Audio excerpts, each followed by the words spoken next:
Hey, all right, guys, we're at the BJ Buddy booth. If you haven't heard them, these are the big boys that lift big trucks. And this is Tim. How you doing? Hi, Tim. Nice to meet you. Tell us a little bit about what's going on. So we said big trucks, so I'm going to bring out the big one.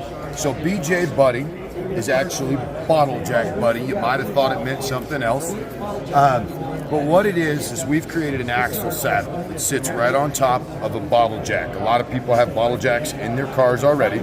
So this guy sits right on a 20-ton jack. So lift axles all the way up to a 4-inch axle tube. So your F-250s, your Sprinter vans, all of the larger ones. Last year lifted an Earth Cruiser at 17,000 pounds, didn't fail to help 20 minutes.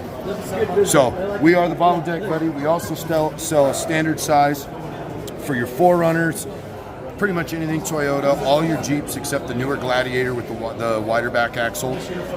But yeah, we're at the Expo last year. This Expo named us top 5 innovative product. We were actually the #1 on the list. But we sell for free throughout all the United States from bottlejackbuddy.net. And for all of our international customers, we can serve you now through eBay Motors. So thank you guys for stopping by. All right, guys, if you got to pick up something heavy, that's the cradle you want.